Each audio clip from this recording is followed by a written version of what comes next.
Cops laugh at black woman in court, freezes when they reveal their darkest DOJ secret. Lisa Davis never anticipated that a routine morning would thrust her into the epicenter of a national scandal.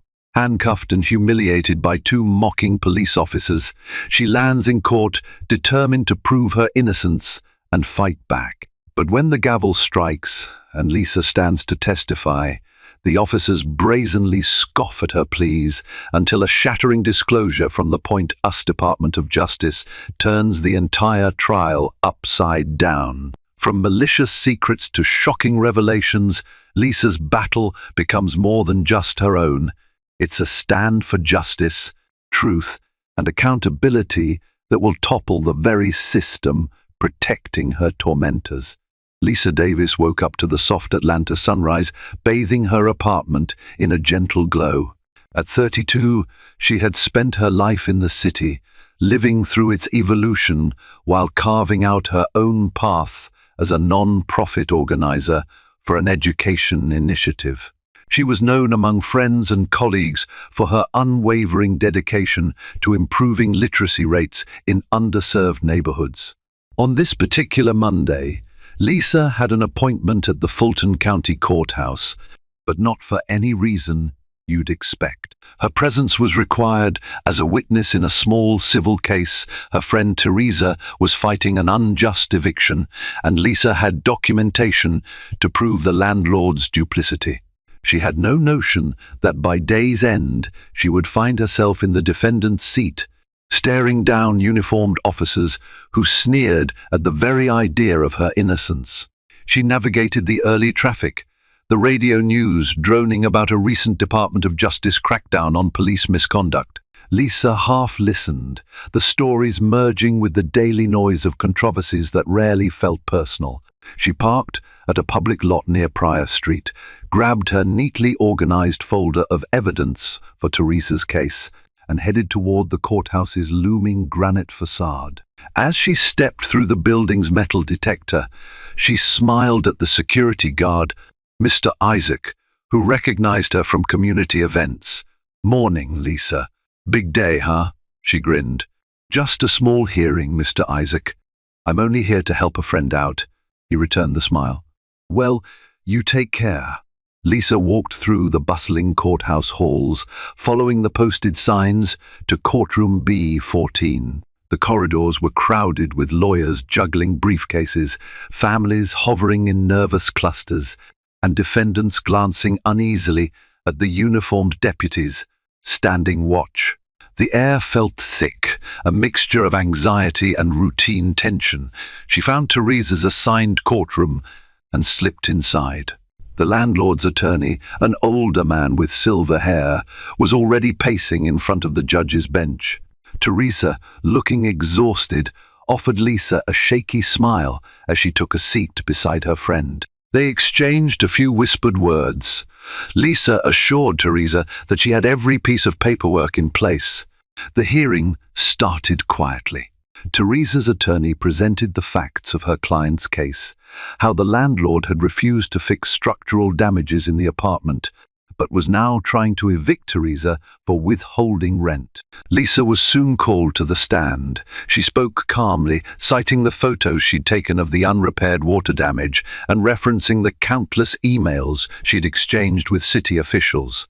The judge, an attentive middle-aged woman named Judge Weaver, listened intently.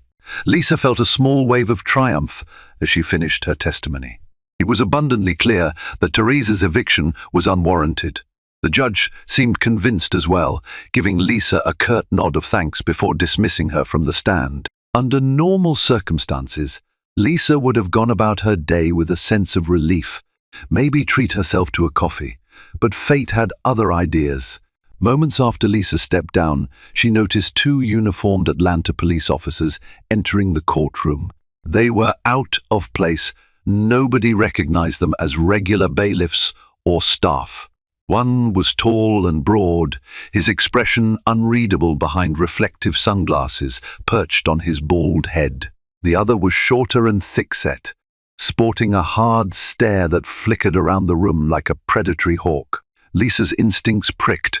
Why come in now, unannounced?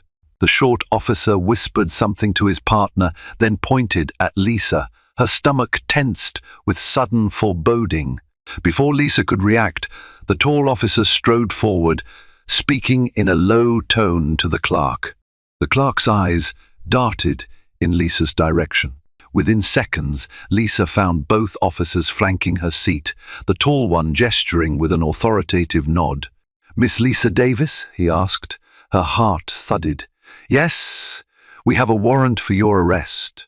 We need you to come with us." The entire courtroom paused, Judge Weaver included. Teresa clutched Lisa's arm in alarm. Lisa's voice caught in her throat. "There must be a mistake. I've never done anything that would." "Stand up," the tall officer barked. The short officer glowered at Lisa, stepping closer with handcuffs. Gasps rippled through the seats. Lisa complied, blinking in confusion. Judge Weaver frowned, removing her glasses. "Officers, this is unusual. What's the charge?" The shorter cop shrugged. "We just served the warrant, Judge. It's linked to a grand larceny case. We gotta bring her in." Lisa's eyes widened further. Grand larceny? She'd never stolen so much as a candy bar in her life. Embarrassment and fear churned together as the short officer gripped her wrists and snapped the cuffs on. No matter how she tried to protest, his grip was unyielding. The tall officer, reading from a slip of paper, said, "We'll take her down to the station for processing." Judge Weaver looked startled but managed to nod. "I see. Miss Davis, you have counsel?" Lisa's voice trembled. "I'll call someone," Teresa cried out. "Judge, Lisa was testifying here. This is insane. She can't be in two places at once." The tall officer cut her off. "Come quietly, Miss Davis." Dazed, Lisa let them lead her out, every fiber of her body clamoring that this had to be an error. The entire crowd watched in mute disbelief. Lisa's eyes stung with tears of humiliation and shock. She had no idea that the injustice unfolding at that moment was only the beginning, and that it would culminate in a courtroom face-off far darker and more explosive than she could ever imagine. Lisa barely remembered the ride to the station or the exact words spoken by the cops. Adrenaline pulsed through her veins, each heartbeat a throb of confusion and dread. She tried to ask questions. What's the nature of the warrant? Who filed it? Where was this alleged theft? But the tall officer responded with vague platitudes. "Don't worry about that. It's official. We have our orders." Arriving at the Midtown precinct, Lisa was ushered into a cramped hallway that smelled of cheap disinfectant and stale coffee. The short officer removed the cuffs, only to replace them immediately with new ones after Lisa was searched. An officer behind a desk frowned at the slip of paper the cops produced. "Grand larceny? That's a felony." The desk officer eyed Lisa suspiciously. "She doesn't look the type." Lisa flinched, as if that comment did more harm than good. She felt self-conscious, a swirl of rage beginning to kindle beneath her confusion. "I need to call a lawyer," she said, voice trembling. "I have rights." The tall officer nodded dismissively. "We'll get you a phone call once you're booked." The booking process was an exercise in humiliation. Her fingerprints were taken, her photograph snapped, the flash burning a bright spot behind her eyelids. She felt the cold hand of bureaucracy grip her. The system was churning her through. One more number, one more suspect, no matter how blatantly wrongful the charge might be. At some point, Lisa realized she never saw a real warrant with her own eyes. She'd only heard the officer's claims. As they guided her through the labyrinthine station corridors, Lisa asked, "Can I see the warrant, please?" "Is there an affidavit?" The short officer's lip curled. "You'll get that in court." In the next breath, Lisa was shoved into a holding cell with a few other women in various states of distress, one sobbing quietly, another staring blankly at the concrete wall. Lisa sank onto a metal bench, swallowing back tears. She tried to steady her breathing. "There's no way I'll be in here for long," she told herself. "Somebody will realize the mistake." But as the hours ticked by, her confidence eroded. She requested a phone call and was told to wait. She asked again politely and got a brusque "we're busy." Meanwhile, her friend Teresa was undoubtedly scrambling on the outside, telling everyone what had happened. Lisa clung to that hope. "They'll get a lawyer. They'll fix this. I'm innocent." But that mantra did little to quell her pounding heart or the humiliating reality that she was in a cell for a crime that didn't even make sense. During a rare, quiet moment, Lisa recalled fleeting bits of news she'd heard on the radio that morning about DOJ investigations into police misconduct. She wondered if these officers were the kind being scrutinized. But that was speculation. She had no clue how the system worked behind closed doors. She only knew that her sense of security and trust had shattered. Eventually, a male officer came to escort her for an official interview. "Guess we gotta do your statement," he mumbled, not meeting her eyes. Lisa rose, wrists aching from the cuffs. In a small interrogation room, fluorescent lights hummed overhead. A detective with a lined face and weary eyes sat across from Lisa, a file in front of him. "Your name is Lisa Davis, right?" he began. "Charged with grand larceny of a high-value item from a private property. The alleged crime took place last week in Buckhead." Lisa stared, incredulous. "I was volunteering at a literacy drive last week. Ask anyone. I have 100 witnesses. I didn't steal anything." He shrugged, flipping pages. "That's not what's in the report." She leaned forward, trying to keep her voice level. "Then the report is wrong. May I see it?" "Not yet," he said curtly. "This is a pending investigation." Lisa's mouth fell open. "Pending? But you arrested me. Don't you check the facts before you do that?" He gave her a pitying look. "Look, if it's all a mistake, you'll be released. But you gotta wait until a judge sorts it out." He closed the file, the tension in the room thickening. "That's how the process goes." Lisa's frustration ballooned. "I want an attorney. I won't answer any more questions without one." He nodded, scribbling something down. "We can arrange that." As Lisa was taken back to her cell, she had to fight the claustrophobic panic threatening to overwhelm her. This is actually happening, she realized, tears brimming. They can do this to anyone if they have the paperwork, real or fake. She thought again of the tall and short officers, their stoic arrogance as they led her away from the courthouse. Something was fishy about the whole scenario. Lisa's gut twisted with the sense that they had singled her out, orchestrating a ploy. But why? Still, Lisa had no clue that she was but a small piece in a puzzle of corruption, one that would soon become painfully clear in the judge's chambers, and that the Department of Justice itself had deeper involvement than she could have ever fathomed. The next morning, Lisa's friend Teresa showed up at the precinct with Lisa's newly retained defense attorney, David Langley. The pair demanded access and answers, only to be stonewalled by the watch sergeant for over an hour. Finally, Lisa was summoned, pale and exhausted, to meet them in a cramped consultation room. "Lisa!" Teresa cried the moment Lisa entered. They embraced, Lisa's eyes welling with relief at a friendly face. David, a middle-aged attorney known for his no-nonsense style, offered Lisa a firm handshake. "What the hell is going on?" Lisa asked, voice hoarse from a restless night. "You said you'd get me out, right?" David pressed a comforting hand on her shoulder. "I'm working on it. The problem is, the police are claiming there's an active warrant for your arrest. I asked to see it. So far, they won't produce anything except a summary that references a grand larceny." Teresa frowned. "We have statements from multiple witnesses who saw Lisa at the literacy drive. She was never even in Buckhead that day. The cops won't budge. They said it's under some sealed case." "That's nonsense," David muttered, crossing his arms. "We're going to file a motion in court to have you released on your own recognizance." "The hearing is set for tomorrow morning.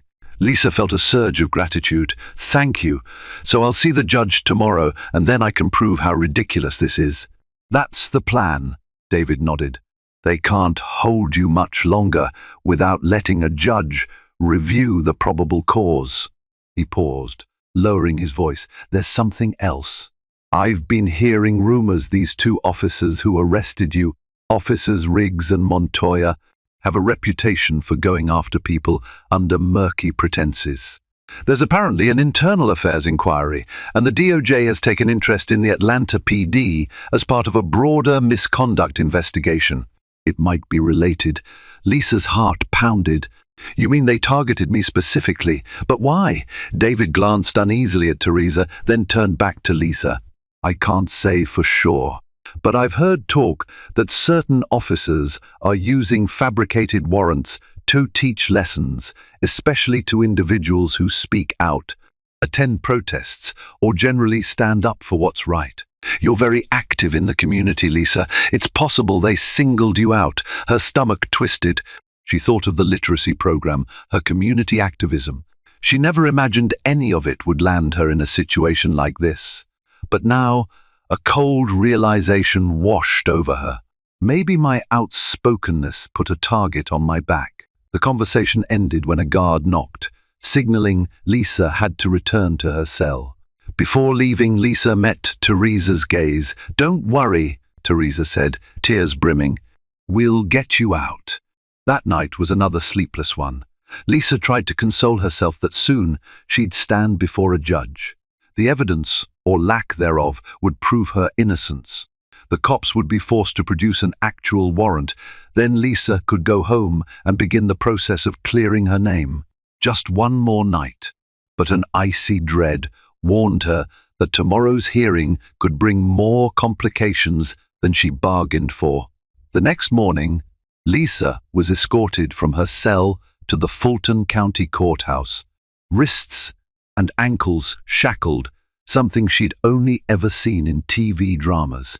The humiliation burned in her gut.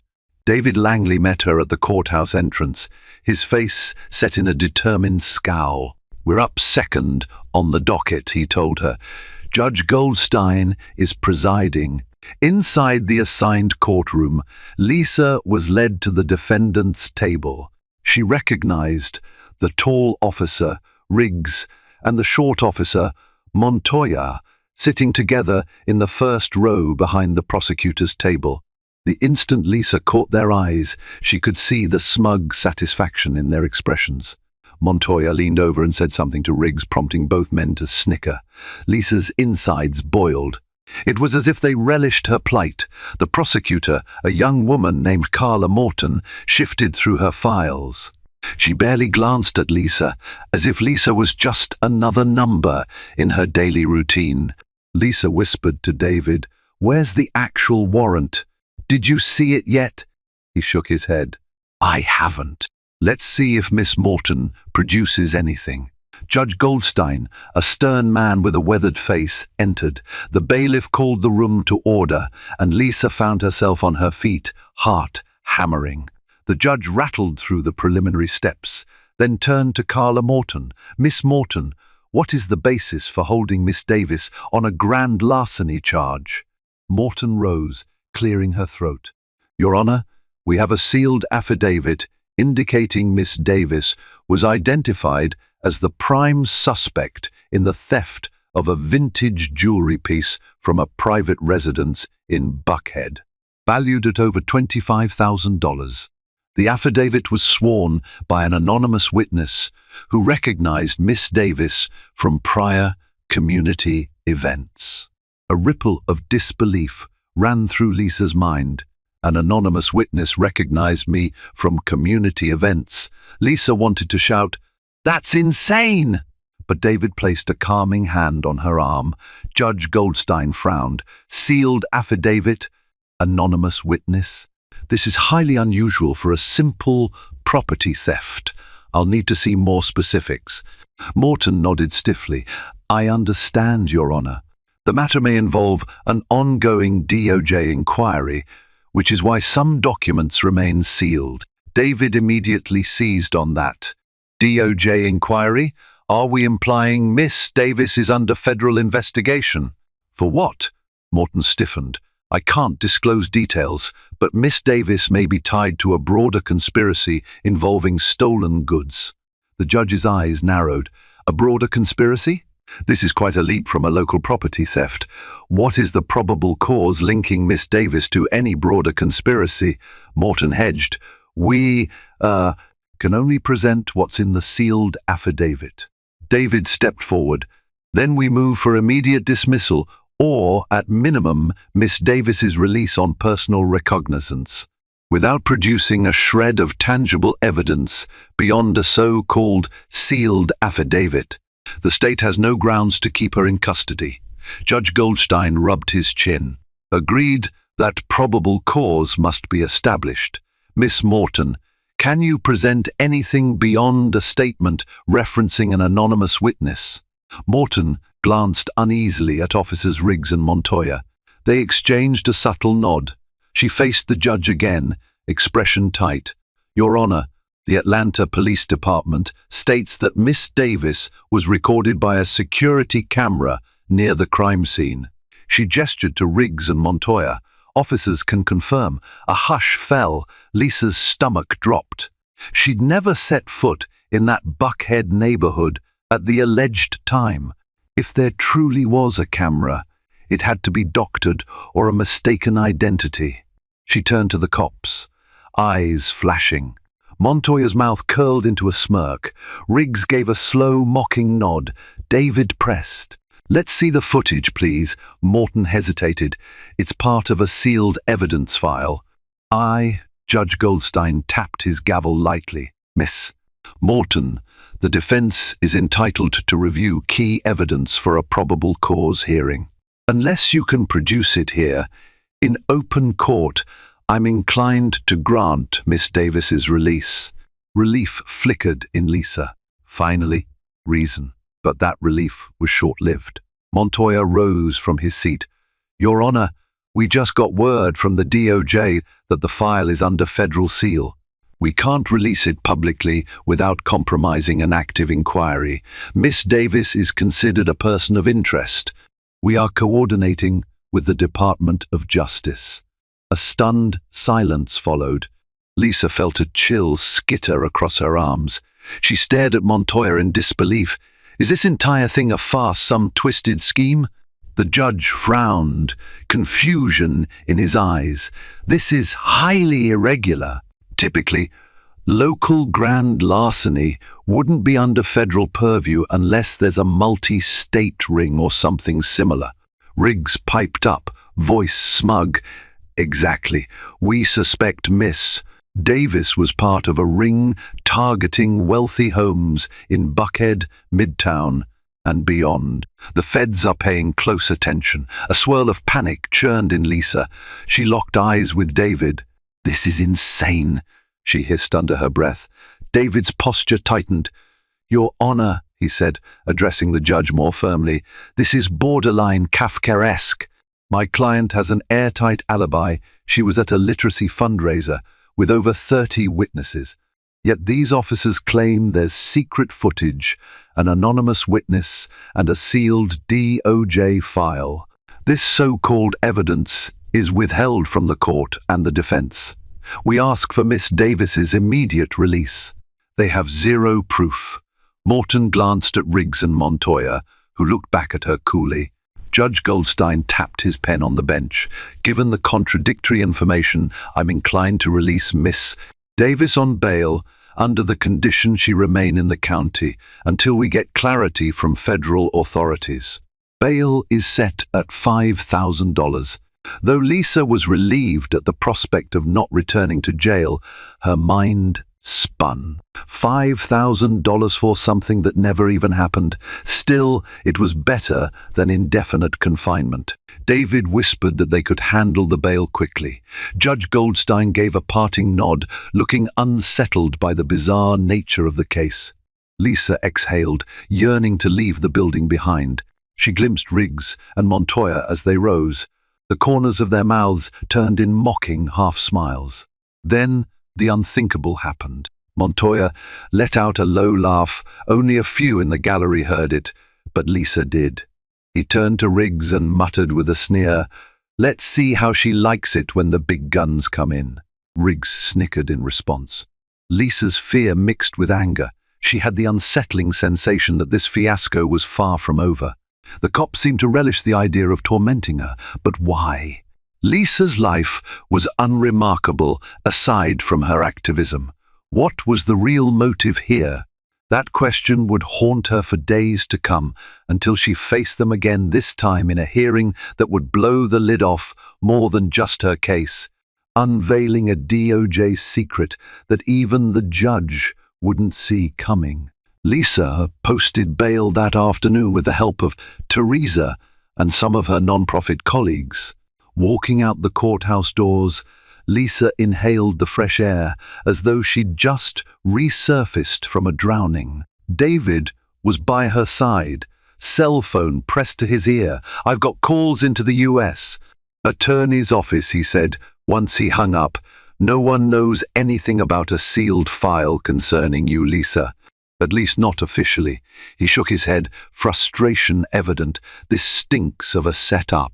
Teresa linked arms with Lisa protectively. "How could they do this? You must have recourse."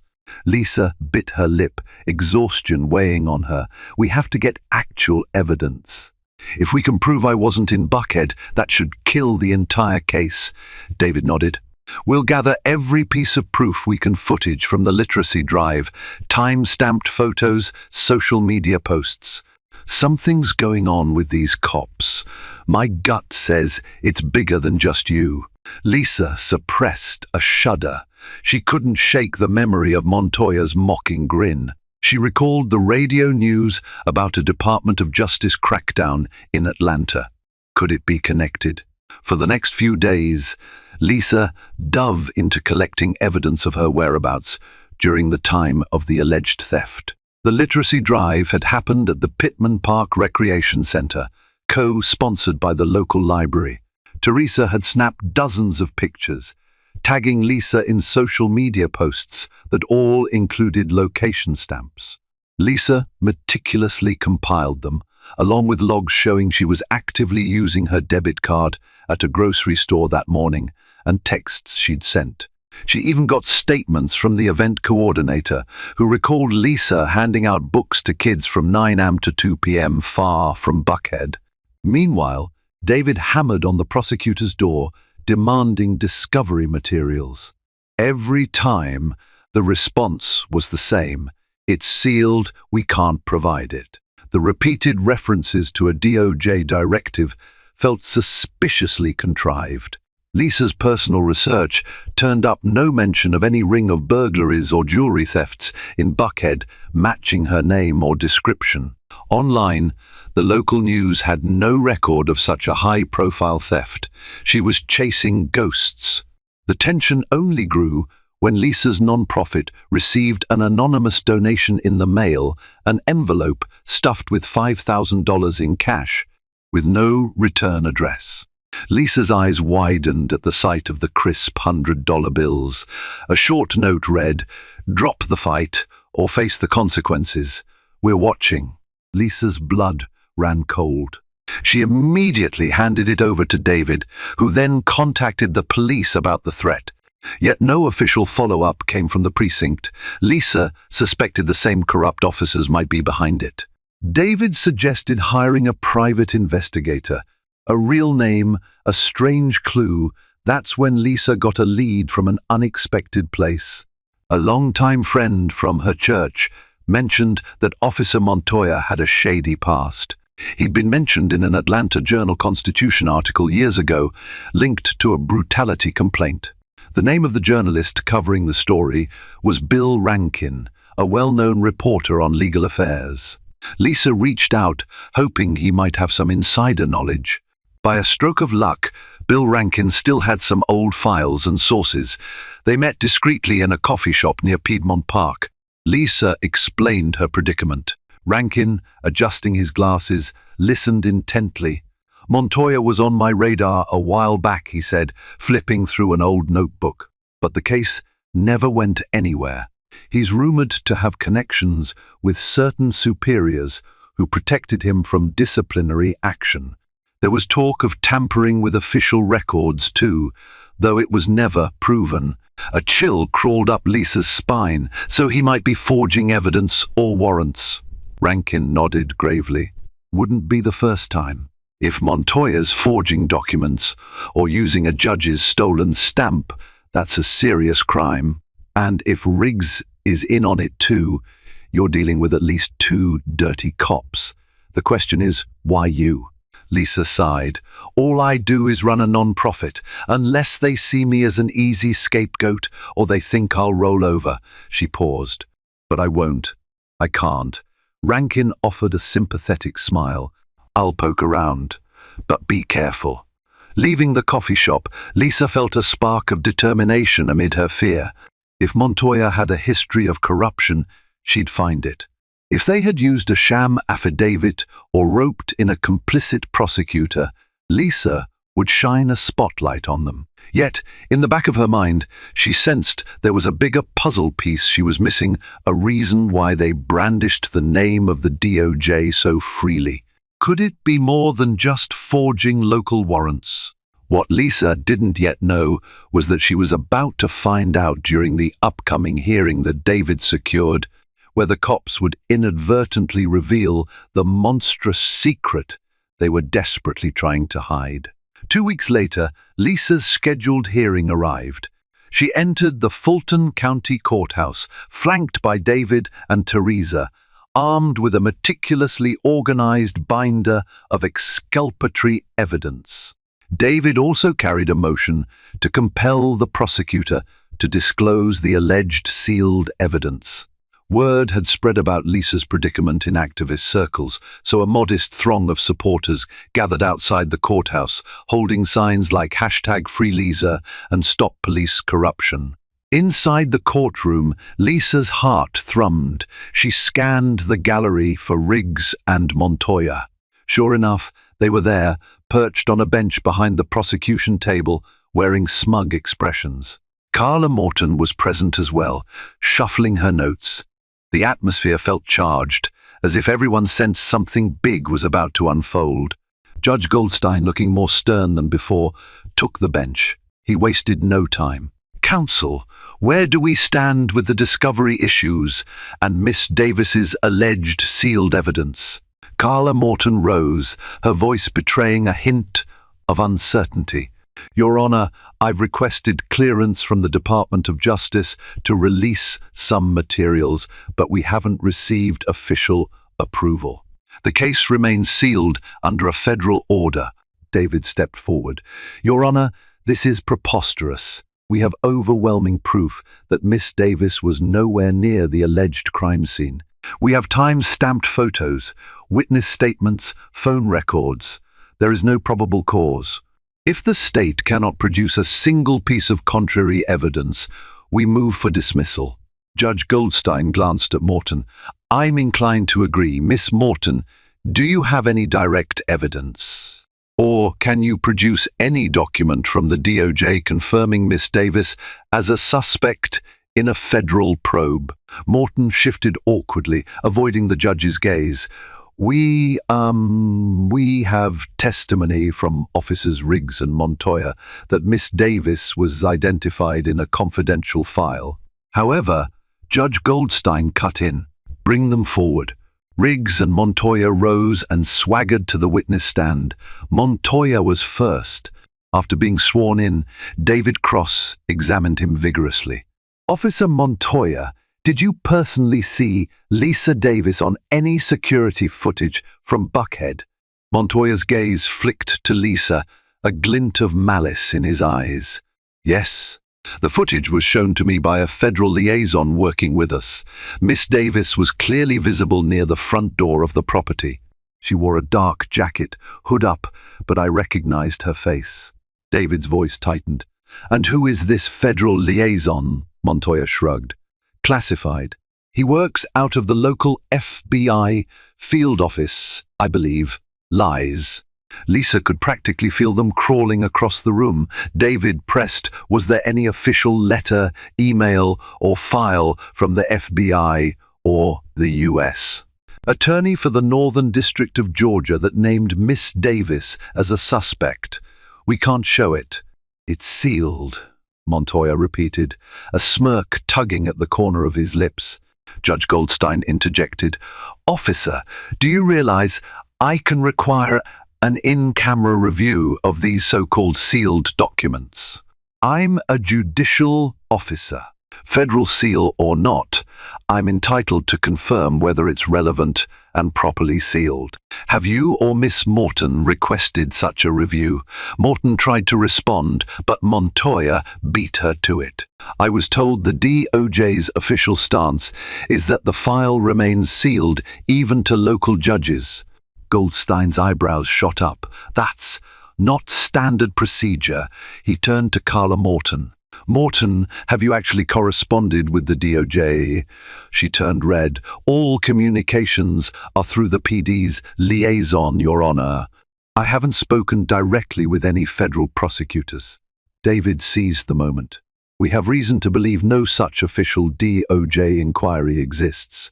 At the very least, no evidence is being provided to confirm it.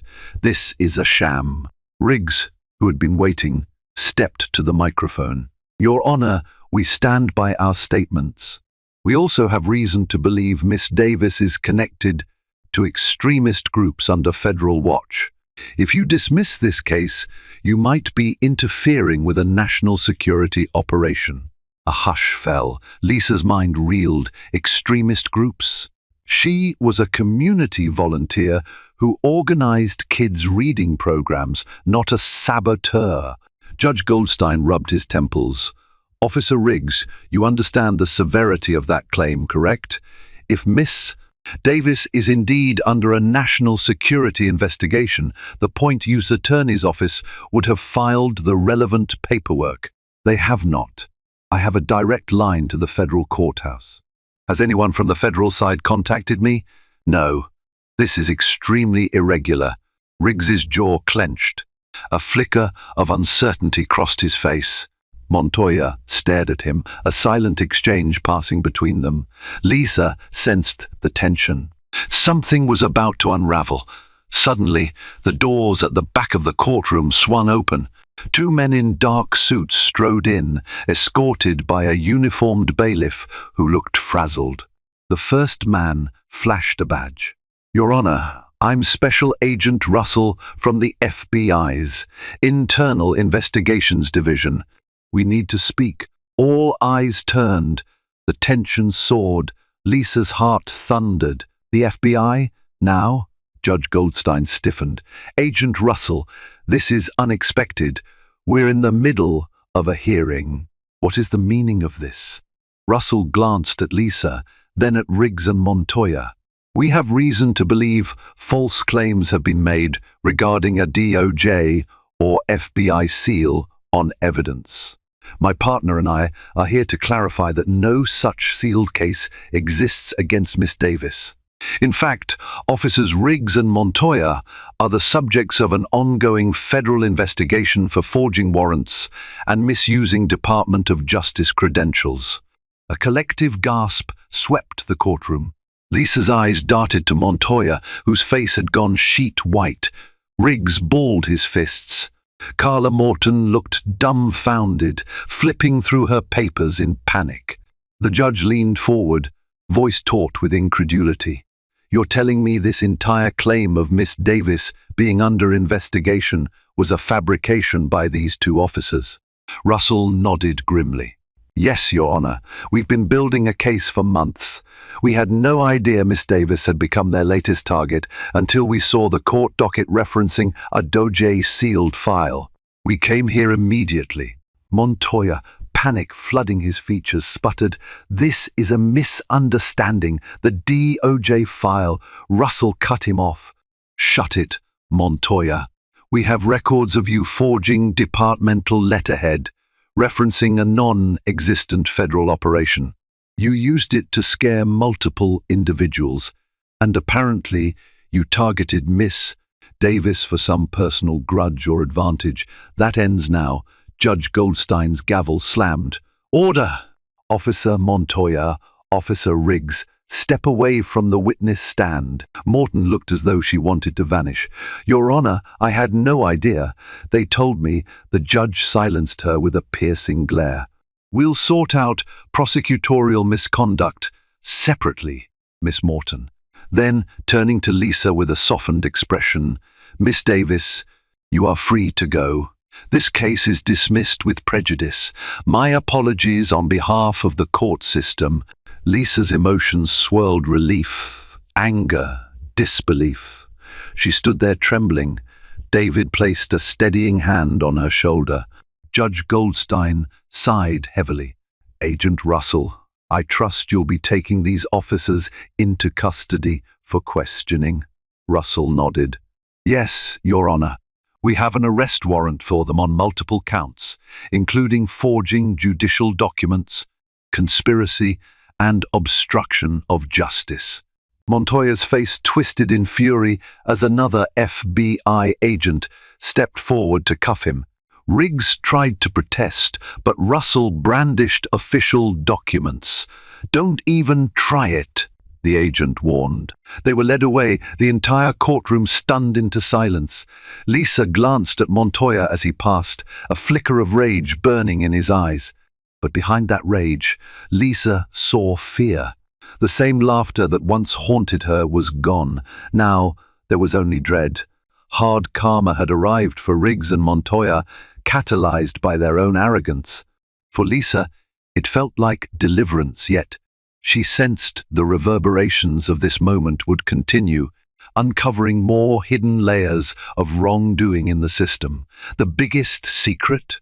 It was all a lie, conjured by the very officers sworn to uphold justice. And now the Department of Justice itself had become the instrument of their downfall. The halls outside the courtroom erupted in commotion. Lawyers, reporters, and curious onlookers buzzed with excitement over the dramatic turn of events. Some recognized Lisa from the local news coverage of her arrest. Whispers spread about the sudden arrival of the FBI and the dark revelations about two corrupt officers forging warrants under the guise of a DOJ seal. Lisa, still shaking, leaned against the corridor wall. Teresa rushed to hug her.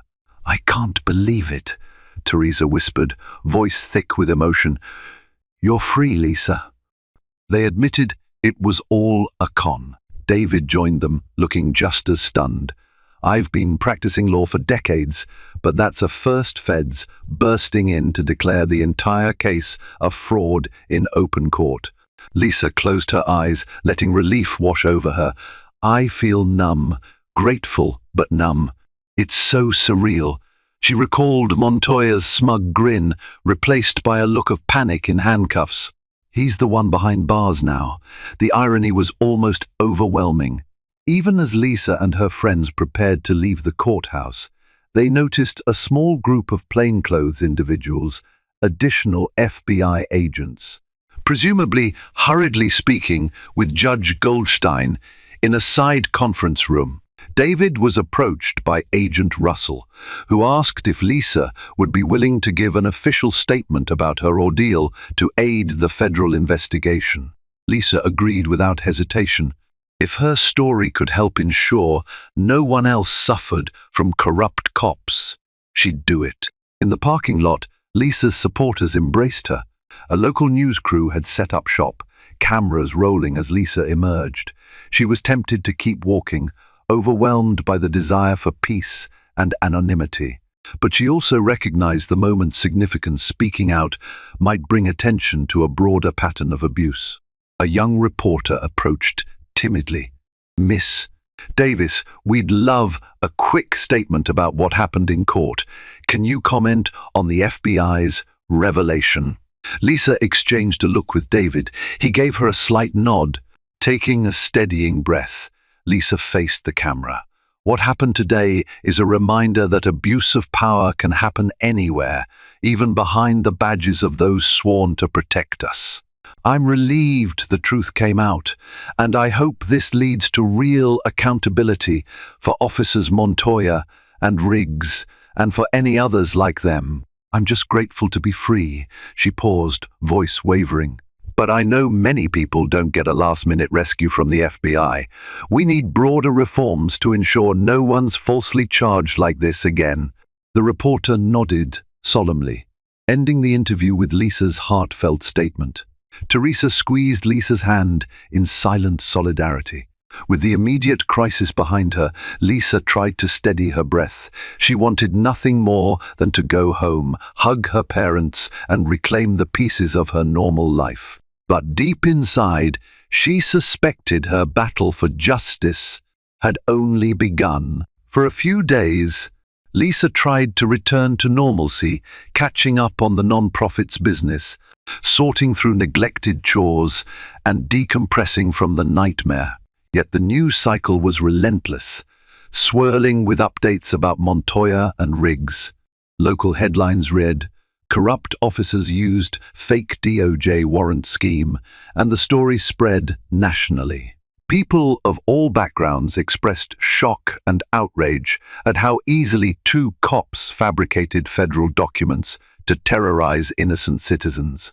Then came a development that sent fresh shockwaves through Lisa.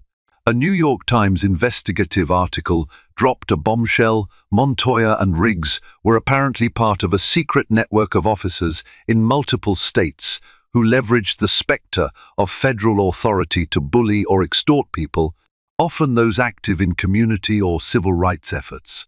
Some were forced to pay bribes, others were intimidated into silence, and a few faced false arrests, like Lisa.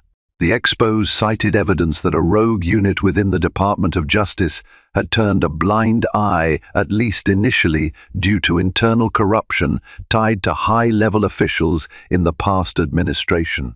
The headlines screamed, "DOJ insiders may have shielded dirty cops," referencing real names in government who had resigned under a cloud of misconduct allegations. Lisa read the article in disbelief, her phone buzzing non-stop with messages from friends. Teresa called her, voice trembling with excitement and anger. "Do you see this? Riggs and Montoya might have had help from inside the DOJ. That's how they faked all this so convincingly." Lisa's hands shook. "It's bigger than I thought. They targeted me because maybe I was easy prey, or maybe I embarrassed them in the community. But they believed they could hide behind false federal authority, possibly with the help of someone on the inside. God, it's terrifying." With a sense of trepidation, Lisa realized the fight was no longer just about her name being cleared. It was about dismantling a system that allowed such treachery. The FBI insisted they were cleaning house now, but Lisa couldn't help but wonder how many had already been victimized, and how many cops like Montoya and Riggs remained on the force, protected by hidden alliances. Amid swirling media coverage, Lisa received a call from Special Agent Russell, the FBI investigator who exposed Montoya and Riggs in court. He invited her to a meeting at the Atlanta FBI field office to discuss additional information about the broader corruption ring. Lisa arrived at the sleek building, nerves on edge. Agent Russell greeted her in the lobby. "Miss Davis, thank you for coming. We appreciate your help." He led her through security into a conference room where another agent, a woman named Nicole Tran, sat flipping through files. Lisa could see Montoya's mugshot pinned to a board, lines drawn to other faces Lisa didn't recognize. Russell gestured to a seat. "What we've uncovered so far is extensive. Montoya and Riggs are just one piece of a puzzle. They used forged signatures from a since-retired DOJ official who was part of an internal corruption scandal. We believe at least a dozen false warrants were created over the past 3 years, targeting people who engaged in activism or even people who simply questioned police authority. It's vile." Lisa listened, heart pounding. "How can I help?" Tran smiled gratefully. "We're collecting victim statements to present a robust case. We also might ask you to testify if any of these matters go to trial. Your story is especially important because you have such solid evidence disproving the claims against you. Lisa swallowed hard, the magnitude of it sinking in. I'll do whatever it takes. People need to know the truth. Russell nodded. We also discovered Montoya was funneling hush money to keep certain victims quiet, particularly those who had less power or resources. We found a ledger referencing a code name, Operation Crosshairs. Some entries note amounts paid by or offered to targets. We suspect your name might be in there, given that mysterious envelope you received. They wanted you to drop your fight and disappear quietly. Anger flared in Lisa's chest. What if I had taken that money? They'd keep doing this to others, with no consequences. Tran's eyes were solemn. Exactly. The silver lining is that you refused. Now you're a key witness. And thanks to your case, we're closer than ever to dismantling this entire ring. Lisa exhaled, a mix of relief and determination. I'm in, whatever you need. She left the FBI office that day with the weight of a broader mission on her shoulders. If Montoya and Riggs' darkest secret was that they had backing or at least cover from a small network within the DOJ, Lisa wanted to be sure the entire pipeline collapsed.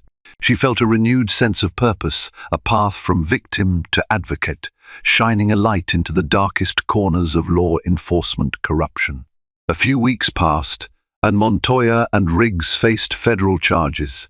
Their high-profile arrest and the additional revelations triggered a wave of public outrage in Atlanta. Lisa found herself at the center of a movement, with activists and community leaders rallying to address police accountability. She was invited to speak on panels, local news segments, and even a CNN primetime show. Initially overwhelmed by the sudden spotlight, Lisa leaned on Teresa and David for moral support. She also connected with other victims whose stories mirrored her own, many lacking Lisa's resources or luck. Their tales were harrowing. Families torn apart, unjust imprisonments, entire communities living under fear of unscrupulous cops brandishing false authority. During one televised town hall organized by the Atlanta Journal-Constitution, Lisa took the stage alongside city officials, local civil rights icons, and a representative from the mayor's office. The conversation touched on police reform, the balance of power, and how the system had failed so many. Lisa waited her turn, heart pounding, but when she finally spoke, her words carried a raw earnestness. "This isn't just about me," she said into the microphone, voice steady. "I was lucky enough to have friends, legal counsel, and the FBI stepping in at the 11th hour. But what about the thousands of people nationwide who don't? Corruption seeps through cracks in the system when we look away. We need more transparency in warrants, more civilian oversight. We need to rid our police forces of bad actors before they can build networks of injustice." Her speech elicited a standing ovation from much of the crowd. She spotted Bill Rankin, the journalist, smiling in the audience. For Lisa, it was a profound moment of turning personal trauma into advocacy. However, the day after the town hall, Lisa received a text from an unknown number that read, "Watch your back." She froze, fear stinging her veins. Could Montoya or Riggs have allies still free? Or was it some random troll? She forwarded the message to Agent Russell. He advised her to stay cautious. Lisa realized that even as she fought for justice, she risked her safety. Yet, she refused to be silenced. Months of investigations led to a federal trial against Montoya and Riggs. Their attorneys attempted to strike plea deals, but the U.S. attorney refused to compromise after seeing the extent of the corruption. Lisa was called as a key witness for the prosecution, along with other victims who had been falsely arrested or threatened. In the Grand Federal Courthouse downtown, Lisa took the stand. She'd testified before in smaller civil matters, but never had she faced a crowd like this. Reporters packed the gallery, and supporters filled the pews. Montoya and Riggs sat at the defense table in matching suits, their expressions grim. The same men who once laughed at her in court now avoided her gaze. A federal prosecutor named Amanda Jeffries guided Lisa through her testimony.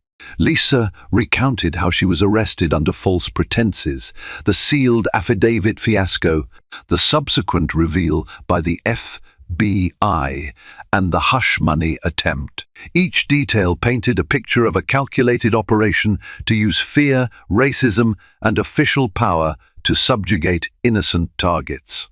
The defense tried to discredit Lisa, insinuating she was a professional activist stirring trouble. Lisa maintained her composure, calmly denying their claims and pointing to the piles of contradictory evidence that proved Montoya and Riggs had forged documents. The jury saw the relevant exhibits, phony warrants, typed references to a non-existent DOJ file, and forged signatures from a former DOJ official. It was damning. After a tense week of testimony from multiple witnesses, the jury deliberated for 3 days. When they returned with the verdict, Lisa sat in the front row, heart pounding. The 4-person rows, announcing each count: forgery of federal documents, guilty; conspiracy to violate civil rights, guilty; obstruction of justice, guilty. Montoya hung his head. Riggs stared at the table, eyes wet with tears. The once arrogant smirks vanished under the crushing weight of accountability. Hard karma had come indeed, as they now faced years behind bars. When Lisa stepped outside the courtroom, a wave of cameras flashed. Agent Russell offered her a handshake. "Your testimony was crucial," he said. "You helped bring them down."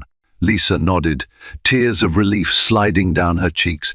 "I just hope it sends a message that no one is above the law." With Montoya and Riggs sentenced to lengthy prison terms, Lisa found a measure of peace. Still, the sense of betrayal lingered. She poured her energy into her non-profit, newly renamed the Justice Pages, expanding its scope to include legal awareness workshops.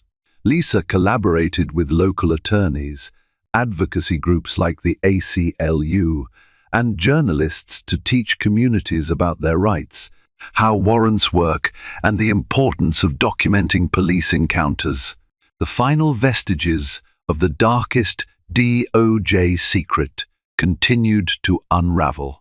Additional corrupt officers in other jurisdictions were exposed, and a few mid-level bureaucrats in the Department of Justice resigned under investigation for ignoring or enabling such misconduct.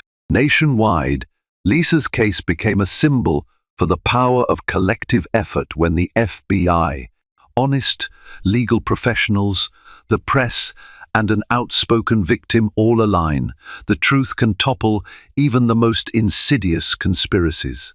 In her personal life, Lisa reconnected with joys she had set aside during the ordeal, reading for pleasure, going out with friends, attending local music festivals.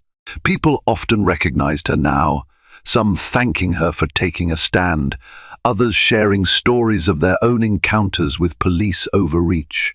Lisa found it healing to listen, to empathize, to remind them that hope for reform was real, though not always swift. On a crisp Saturday morning, Lisa took a solitary walk through Piedmont Park. She paused by the pond, reflecting on the chaotic months behind her. She remembered the fear of that first day in handcuffs, the tears in the holding cell, the fury she felt watching Montoya and Riggs laugh at her in court. Now, they were the ones behind bars, their entire scheme laid bare for the world to see. As sunlight danced on the water, Lisa closed her eyes. This was her new chapter, one shaped by pain, but now forging resilience and purpose. She was no longer just a target of police corruption, she was a catalyst for accountability. Hard karma had indeed come for the perpetrators, but Lisa's role was to ensure the system itself changed, so fewer people faced that same nightmare. Thank you for joining Lisa Davis on her harrowing quest for truth and justice. From the moment those two corrupt cops mockingly placed her under arrest, to the dramatic courtroom showdown where their ugliest secret was finally exposed, Lisa's journey is a testament to resilience and courage.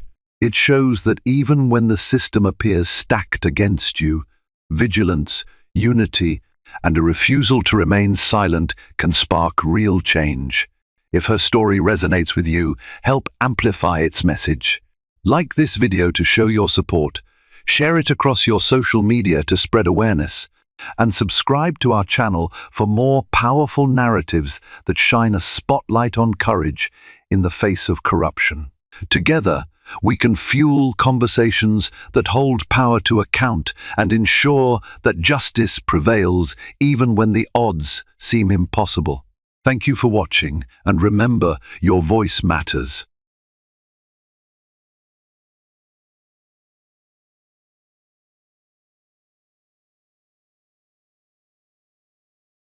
Police officer mocks black woman in court, not knowing she's a Secret Service operative. In a bustling courthouse on the outskirts of Washington, D.C., everyone's eyes are fixed on a seemingly ordinary hearing. But this is no regular day. A seasoned police officer, arrogant, sure of his power, openly disrespects a young black woman as if she were beneath him. Little does he know, she carries more secrets in her briefcase than most people do in their entire lives. The air crackles with tension, the air thick with hushed curiosity. Lawyers shift uncomfortably, onlookers crane their necks, and the judge's gavel looms large. The twists waiting in the shadows will soon unravel, and the officer has no idea how hard karma is about to strike. The Superior Court of the District of Columbia, one of the most prominent legal venues in the nation's capital, hummed with its usual energy. On any given morning, the line of people waiting to enter the courthouse wound past the high marble columns and around the sidewalk. Attorneys bustled through the foyer with briefcases stuffed full of documents, their expressions tense with the day's battles. Court clerks hurried between hallways to deliver last-minute files. Plaintiffs, defendants, family members, and curious onlookers alike filled the space with a hum of whispered conversation and anxious footsteps. And in the midst of it all stood Officer Derek Milford, a tall figure in a crisp blue uniform, adorned with the insignia of the Metropolitan Police Department, MPD. He had come to testify in a minor case, at least that was how he viewed it. A routine hearing involving a traffic stop and a possible altercation, nothing out of the ordinary, or so he thought. Officer Milford was known among his peers for being overly self-assured, sometimes crossing the boundary into blatant arrogance. He prided himself on his impeccable record of arrests and citations, yet behind the commendations pinned to his chest lay a reputation for stepping on the line of impropriety, especially when the defendants were people of color. That day he strolled into the courthouse with a swagger that dared anyone to challenge him. Behind him trailed a junior officer, fresh out of the academy, arms laden with folders and notes.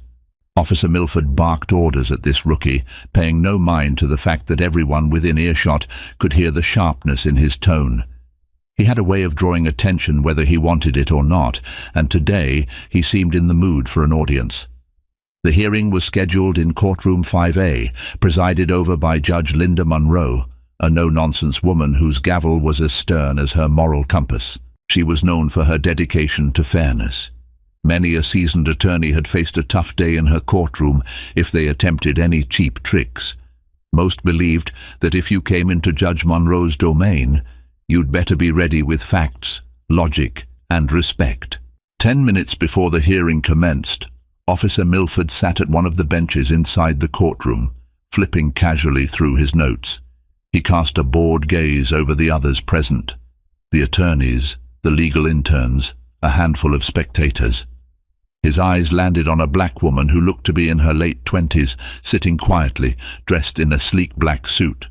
She was elegant, her posture upright, her expression calm. Something about her exuded a quiet intensity that might have struck a less smug observer. Yet Milford's eyes lingered only briefly before moving on.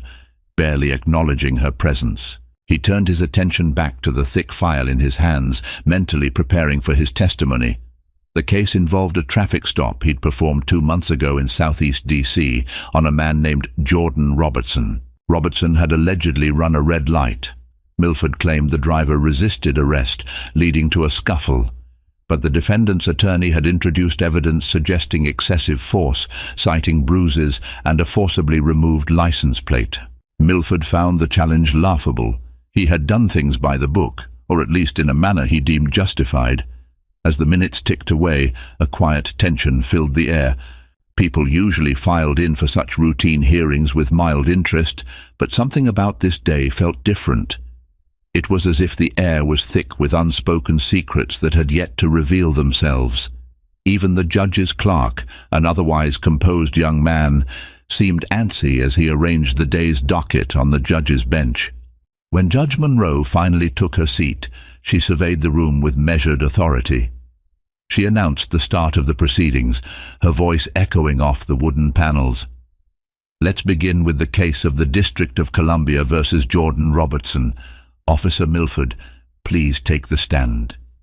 Milford rose, his chin held high, his steps purposeful. In his mind, this was just another day of routine questions and answers, after which he would walk out victorious, content that his version of events would hold. Yet, as he was sworn in and settled onto the witness chair, he couldn't help but notice the same black woman from earlier, now sitting at the counsel's table beside the defense attorney. She had an air of calm, scanning him with cool, steady eyes. He didn't realize it yet, but that gaze carried a weight and significance that would soon become undeniable. There was something formidable lurking beneath her poised demeanor. She was no mere observer. She was integral to what was about to unfold. But blinded by pride, Milford merely brushed off his slight twinge of curiosity. What no one else knew at that moment, save for a select few in her inner circle, was that this unassuming black woman was Kendra Patterson, a highly trained agent of the United States Secret Service. And though she was dressed as a young associate attorney, her presence in that courtroom had little to do with standard legal practice and everything to do with a covert mission that would soon converge with Officer Milford's arrogant display. Milford might have felt safe in his bubble of presumed superiority, but the threads of fate were already weaving themselves into a tapestry far more complicated than any traffic violation hearing. And as he cleared his throat to answer the first question from the defense attorney, he had no idea that his life was about to change forever. Before stepping into courtroom 5A, Kendra Patterson had rehearsed her role meticulously.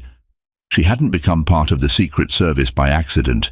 She had spent years honing her analytical skills, physical prowess, and emotional fortitude. In a field still heavily dominated by men, especially white men, she had navigated every obstacle with grace, intelligence, and a determination that left even her mentors in awe. She could blend into crowds effortlessly or command a room with little more than a quiet word. Today, though, her mission required her to observe Officer Milford up close. Her assignment wasn't simply about investigating a corrupt policeman.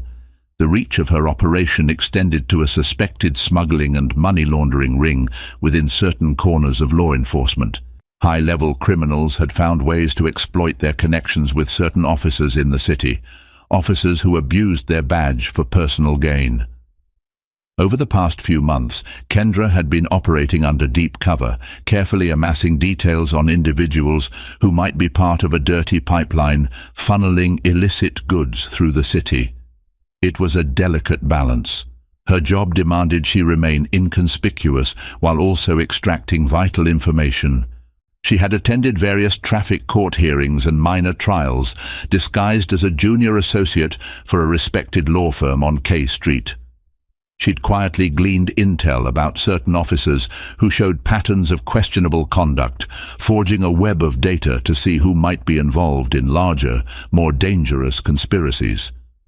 Officer Derek Milford had come under her radar after a few red flags popped up, disproportionate stops in minority neighborhoods, an unusually high number of lost pieces of evidence, and an off-the-record comment from another official that he'd once bragged about making extra cash on the side. Nevertheless, it remained to be proven whether Milford was a mere bully in uniform or something far more insidious. Kendra was here to find out. As the hearing started, Kendra observed Milford's demeanours. She took note of every smirk, every dismissive glance, and the edge in his voice when he answered questions. Even from a distance, she could tell this man believed he was untouchable. He took pride in how he bent the narrative to fit his version of the truth. When the defense attorney brought up the possibility of an excessive force complaint, Milford responded with a clipped, "I only used reasonable force necessary to subdue the suspect," injecting the kind of condescension that set Kendra's teeth on edge. What Kendra found particularly telling was how Milford seemed less concerned about the legal matter and more offended that anyone would dare question his authority. He radiated the same attitude she'd encountered in other suspect officers, those who considered themselves above the law and who might be susceptible to corruption if the price was right. Corruption often begins with arrogance, she had learned. It was a gateway to moral compromise. She glanced at the defense attorney seated next to her, a man named Victor Hernandez. A seasoned lawyer with a strong sense of justice, Hernandez had welcomed Kendra's request to shadow him for educational purposes. He had no clue about her true identity, but she suspected that his sincerity and dedication to equitable justice might make him a future ally if the investigation took a more public turn. The routine hearing was nearing its end when Kendra sensed a sudden shift in the room. As if bored by the entire procedure, Officer Milford allowed his frustration to slip into outright disrespect. When Victor Hernandez pressed him on whether the defendant, Jordan Robertson, had truly resisted arrest or simply asked for clarification about the charges, Milford's voice took on a sneering note. "I'd expect the suspect to say anything to avoid responsibility," he said with a dismissive wave. Then his gaze landed on Kendra, and he added, "And I know how you people love to make excuses. Always the victim, never accountable. Typical." A collective pause rippled through the courtroom.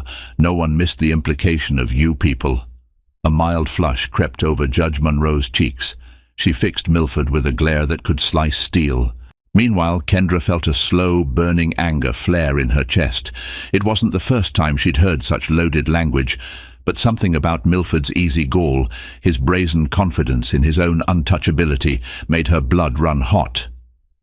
"Officer Milford," the judge warned sternly, "keep your commentary focused on the facts of this case. Refrain from personal remarks."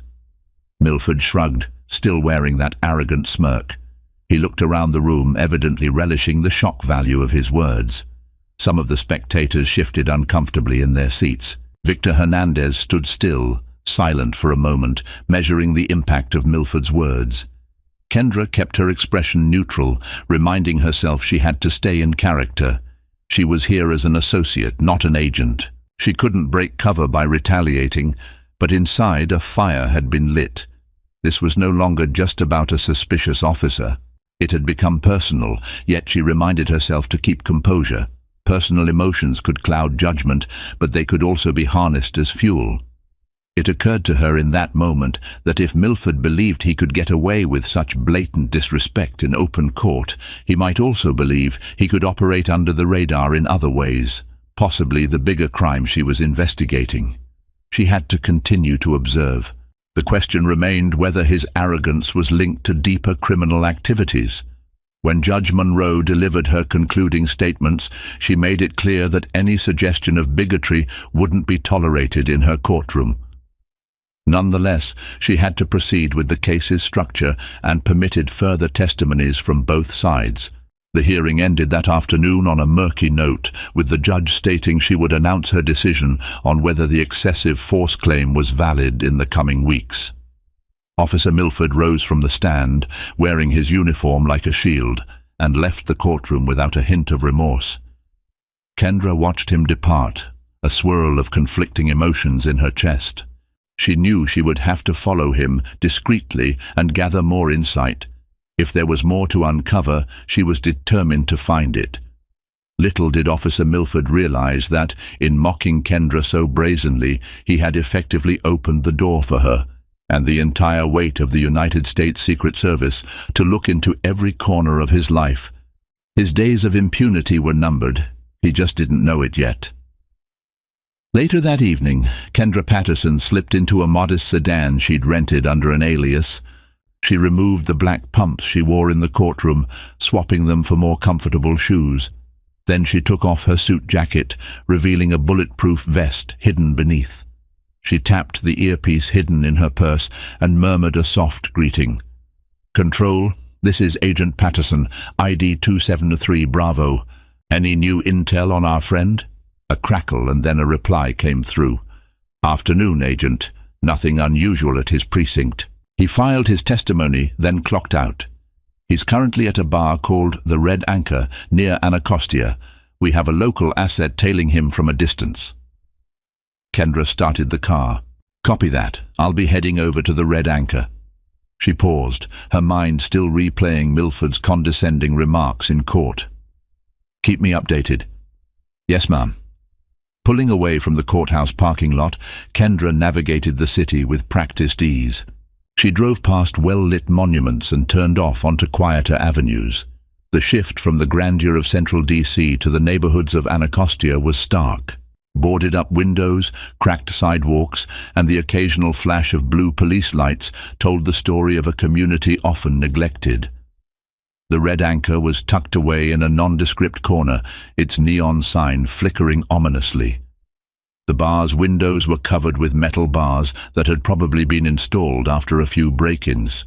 Parking a block away, Kendra pulled on a hoodie and glanced at her reflection in the rearview mirror. She traded her office ID for a fake driver's license. Next, she donned a baseball cap and glasses to obscure her face. She strolled casually down the sidewalk, passing a group of local teens who eyed her suspiciously. A quick nod from her, and they went back to their animated conversation, letting her continue unnoticed. The lights from the Red Anchor spilled out onto the pavement, turning the night air a lurid orange. Inside, stale cigarette smoke mingled with the smell of cheap beer. A jukebox in the corner warbled an old R&B tune, and the dim lighting hid the worst of the bar's worn-out furniture. The place wasn't crowded. A few people nursed their drinks at the bar, and others sat at tables talking in low murmurs. Kendra kept her gaze moving, scanning for the tall, uniformed figure she'd seen in court. Sure enough, there he was, Derek Milford, leaning on the bar, still dressed in the same uniform pants and undershirt. He had removed his duty belt, though, presumably leaving it in his car or at the precinct. He looked perfectly at ease, chatting with a scruffy middle-aged man who wore the frayed uniform of a security guard. Kendra moved to a table on the other side of the room, within earshot. She positioned herself so the overhead TV playing sports highlights gave her an excuse to face their direction. Then she waited, letting her training take over, listening, observing. She was adept at reading lips and body language. Even in the noisy environment, she caught enough snippets of their conversation to glean some context. Milford and his companion were complaining about the system, referencing how the department wouldn't stand by a good cop if trouble arose. Milford grumbled about the hearing, mentioning some incompetent lawyer and that smug woman, throwing in a racially charged epithet that turned Kendra's stomach. His companion merely nodded, throwing out occasional curses toward the bureaucracy of city government and soft judges. It was the next part of their conversation that piqued Kendra's interest. Milford, after taking a swig of beer, leaned in closer to the other man and said, "You know, next Tuesday we got another run. Same route as usual. I'll be sure to clear the area. You just make sure your boys do it fast. We got word from the top that the FBI's snooping around." Kendra's pulse quickened. A run, clearing the area, the FBI's snooping. This sounded suspiciously like the kind of arrangement her team had been looking for, dirty money or contraband being moved around the city, with a cop or multiple cops ensuring safe passage. Her heart pounded, but her training kept her expression neutral, glued to the flickering sports on the TV. Then Milford said something that made her ears perk up even more. They told me if I can't keep my mouth shut and handle it, they'll find someone else. I'm not losing the extra cash. Not now, especially with all the eyes on me after that court hearing. I swear, if that lawyer tries any more stunts, I'll—" He ended in a slur of profanity. His companion patted his shoulder, trying to calm him down. Whatever was happening next Tuesday was clearly crucial, and Milford was part of the protective detail, using his badge to facilitate something illegal. Kendra's mission had just taken a tangible turn. This was bigger than just a racist cop with a chip on his shoulder. This was potential conspiracy. Moving quietly, Kendra got up and left a few bills on the table. She exited the bar without so much as a glance at Milford. Once outside, she took a breath of fresh air to clear her lungs of the smoky interior. She murmured a nearly silent directive into her phone's voice recognition.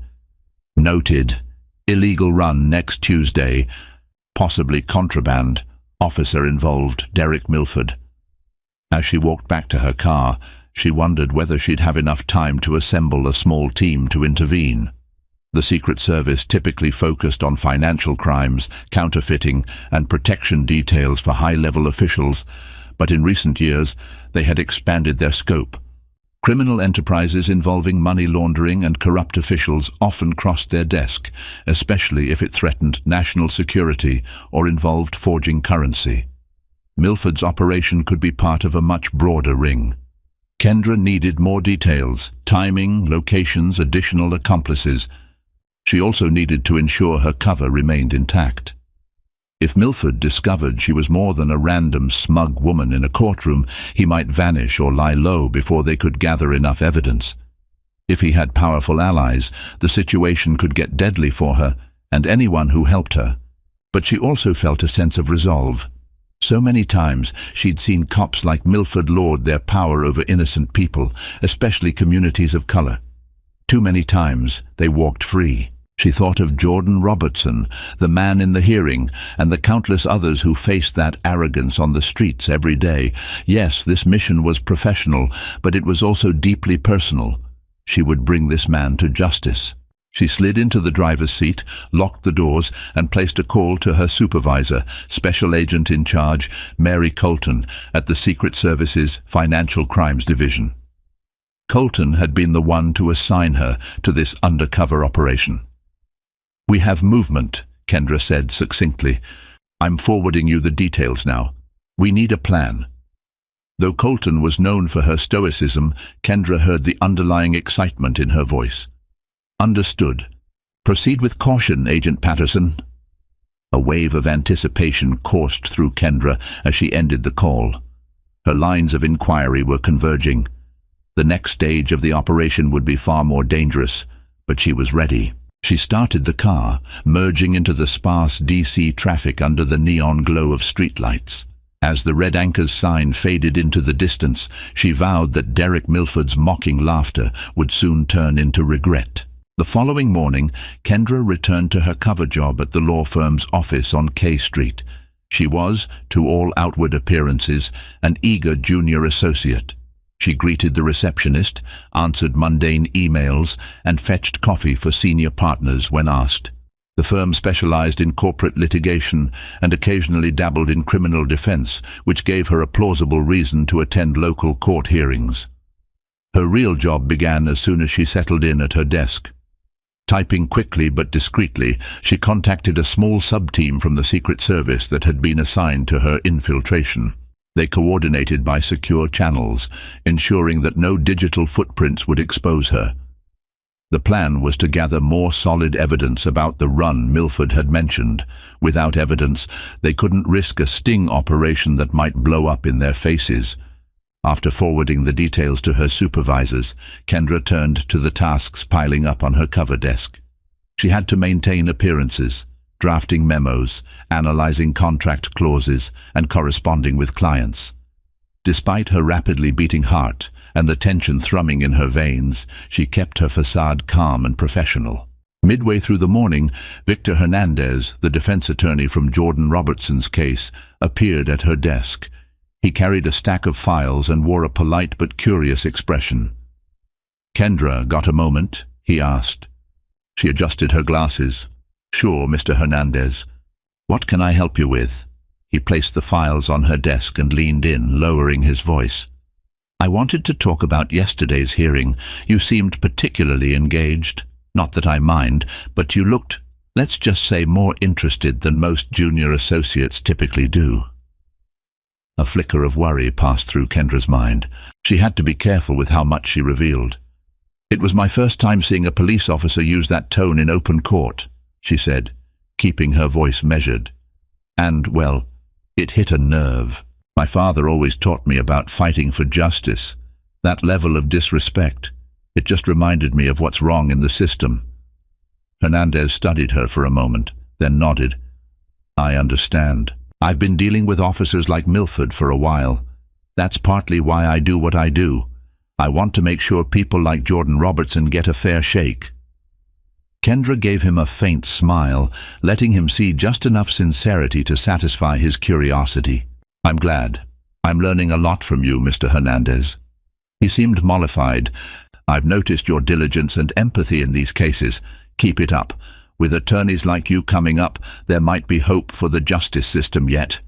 She thanked him, relieved that he took her intensity for passion rather than subterfuge. Before he could linger further, he got a call on his cell phone and had to step away, leaving the files behind. Once alone, Kendra felt a pang of guilt. Hernandez was a good man who believed in justice. She hated deceiving him, yet the stakes were too high to share her true identity. He was better off not knowing. If anything went sideways, it would protect him. Around lunchtime, her phone buzzed with a coded message. "Meet me in the library, second floor, corner study room, 1 p.m. The sender was flagged as Agent T. That was Thomas Blair, another operative. He occasionally posed as a paralegal in the same firm, although they rarely interacted in the office to avoid suspicion. Promptly at 1, Kendra made her way to the firm's small library. As planned, the only corner study room was empty except for Thomas, who was flipping through a law journal. He was in his early 30s, short-cropped hair, and wore the typical navy suit that blended seamlessly into corporate America. She closed the door behind her, crossing her arms casually. "What's the update?" Thomas set the journal down. "We've identified the route. They're smuggling contraband, likely counterfeit currency, we suspect, through a series of drop points across D.C. It's connected to a larger ring we've been monitoring. Milford's job is to ensure that police patrols are rerouted so the operation goes unnoticed." Kendra's eyes narrowed. "Counterfeit currency. That falls directly under our jurisdiction." "Exactly. This ring's forging is sophisticated enough to be a national concern. The Bureau of Engraving and Printing has flagged the bills from previous busts, but we need a clear chain of evidence to the source. If we can nab Milford during the next run, we can possibly flip him, or at least gather enough intel to climb further up the chain." Kendra exhaled slowly. "They're making the run next Tuesday. We don't have much time. We'll need a specialized team and a plan to intercept them, so we can catch them in the act. If we blow this, they'll vanish. We might not get another chance." Thomas nodded. "The bigger fish we're targeting won't show up in person, so Milford is our best link. I've already arranged for backup from a discreet Homeland Security task force that can coordinate with our office. The objective is to corner Milford and his accomplices without alerting their handlers." Kendra's mind raced. "We also need to make sure we have airtight evidence. We can't just rely on hearsay. We need physical proof of the counterfeit bills and Milford's involvement." "Agreed. We're working on a surveillance plan for the drop point. You'll stay under your cover until Tuesday. Keep eyes on Milford, see if he tips off or changes plans. If he does, let us know immediately." She nodded. "Understood. I'll be in contact through our secure channel." Thomas gave her a quick nod, then turned his attention back to the law journal. Their meeting was over. She slipped out of the study room and returned to her desk, mind buzzing with the seriousness of the coming operation. For the rest of the day, Kendra juggled her cover duties and the weight of the impending bust. The plan was high stakes. They had to coordinate with precision, or risk letting a dangerous counterfeit ring slip away, continuing to poison the economy and funnel illicit money into the city. And on a personal note, Kendra longed to see Milford face real justice, not only for his bigotry but for betraying the badge entrusted to him by the public. By the time she left the office that evening, her shoulders ached from tension. She headed straight to her safe apartment, a modest unit leased under another alias, and carefully reviewed all the details of the operation. She typed notes on an encrypted laptop, ensuring nothing was traced back to her. She mapped out potential contingencies. What if Milford got wind of the sting? What if he changed the route at the last minute? At midnight, she closed her laptop, rubbing her eyes. Sleep was elusive as the day's events churned in her head. She could almost see Milford's smug face in the courtroom, the way he'd said, "You people," oozing with contempt. But soon that face might be contorted in shock when confronted with the full power of a federal investigation. She only hoped that when the time came, the entire ring could be dismantled, not just one officer. That would be true justice. The thought of playing a part in that brought her a measure of resolve. Lying on her bed, staring at the ceiling, she reminded herself, "Stay focused. Stay calm. Tuesday is our moment." And so, in the hush of her covert safehouse, Kendra Patterson, Secret Service operative, closed her eyes and let the hum of DC nightlife lull her into uneasy sleep, the spectre of the coming confrontation, both daunting and inevitable. In the days following the sting operation, the story broke wide open. News outlets flashed images of a disgraced police officer being hauled away by federal agents. The public was stunned by the scandal, an MPD officer working with criminals to traffic counterfeit currency. Headlines like "Cop Gone Rogue" and "Shocking Betrayal, Officer Involved in Counterfeiting Ring" blasted across television screens and social media. Kendra, in her role as Agent Patterson, was cited in internal briefings for her exemplary undercover work. Yet externally she remained largely anonymous, her involvement classified beyond the short official statement the Secret Service issued about the operation. For security reasons, her name and face were kept out of the public realm.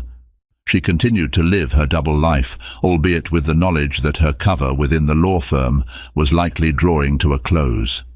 Meanwhile, the city's legal community buzzed with talk of the upcoming hearing. Milford was set to appear in court on multiple charges: conspiracy to commit counterfeiting, corruption, and misuse of police authority, among others. Judge Linda Monroe was assigned the preliminary hearing, the same judge who had presided over Jordan Robertson's case. Public interest skyrocketed. If ever there was a day for comeuppance, it was now.